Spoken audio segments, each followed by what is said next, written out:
Okay, so here's another one. Now it's not quite clear from this drawing, but this figure is supposed to be bent backwards.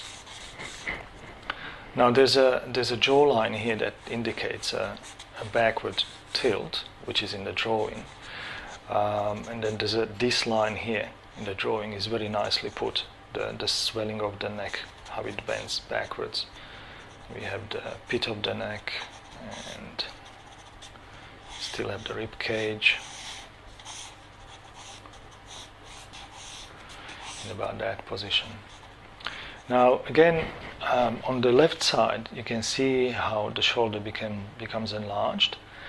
In this position, what happens is the shoulder, the arm is actually moved backwards, and becomes again hidden, pretty much.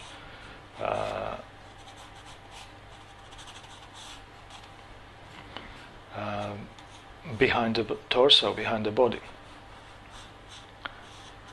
So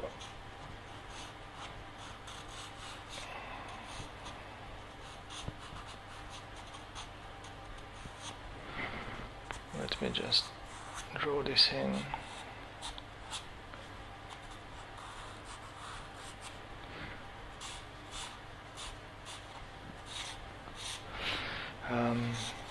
So that's the rib cage there, comes a bit further down. And then come the other bits here.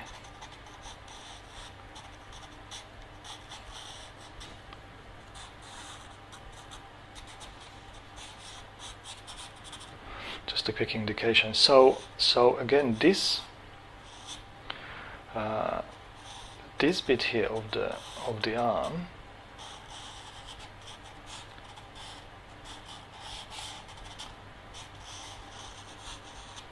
stays hidden behind the pectoralis muscles.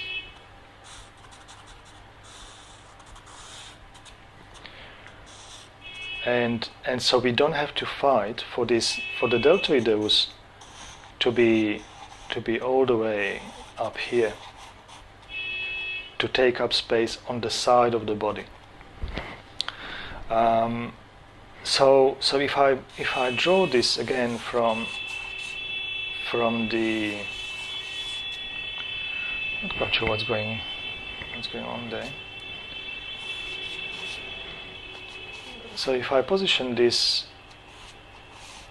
again we have the chest in the front, the sternum, pectoralis muscles, just put in the nipple so it's understandable, and then this gets slightly elongated, and what happens here is actually the back, the muscles in the back, they get truncated. Obviously I'm making it too big here. It's the opening for the neck, that's the head roughly, and then from here the hands come down, kind of, and there's the legs in the front, just to make it more understandable. There and there. You know the rhomboideus muscles in the back? We talked about them in the lectures on the torso. They get actually truncated, and they also work with the scapula to bring these bits together in the back to create that. And you can see how the pecs end somewhere there, and the deltoideus actually comes all the way here. So it takes less than a half is only visible, as opposed to being attached on the side. So that's for that one. And what do we have here? What else? Okay, so this next one, exactly the same problem.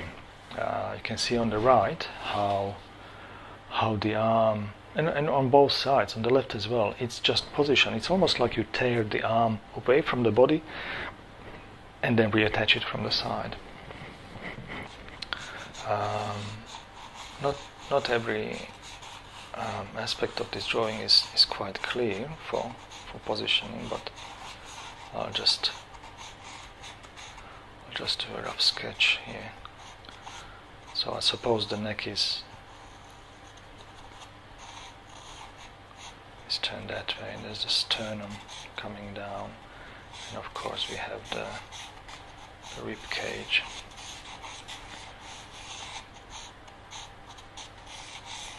Maybe slightly smaller.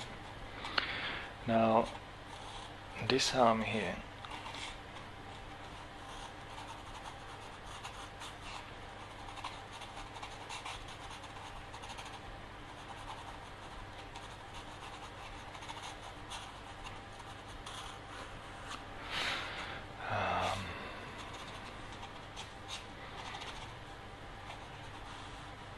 so the shoulders kind of, the only thing I'm doing here with the shoulders is, that the one that is further away and rotated away is just slightly shorter than the one that we can see, and same applies for the rib cage. This wing of the rib cage needs to be smaller than that one, because you see more of this because it's turned. So that ties back into the first episode on massing. But coming back to this one here, so the body comes somewhere there. There's the pectoralis serratus anterior, and then we have the external oblique, and then on this side, quite rightly indicated the sticking out bit on the drawing. That signifies the volume here. And so, and this bit here, because the arm is lifted,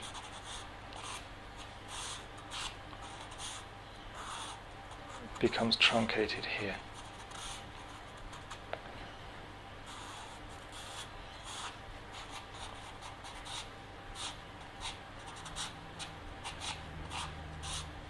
See the division between the muscles there, and I'm not quite sure how the palm of the hand is here, but it's just an approximate position. So this is essentially what happens. There's a clavicle, it goes sharply up, this one is flowing down, pectoralis muscles, serratus anterior, external oblique. Then of course we have the rectus abdominis in the front.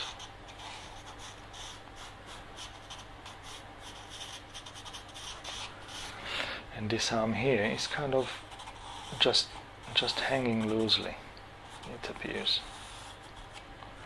So you can see on this side how little of this arm is visible there. It's not attached on the side.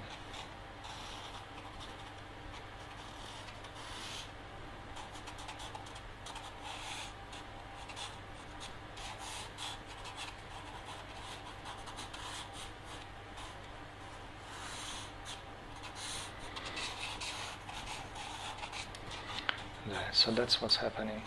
So it is important to incorporate this part. The balls that are drawn into the drawing there, they actually come all the way in here instead of being outside. So this is important to remember when drawing the arms.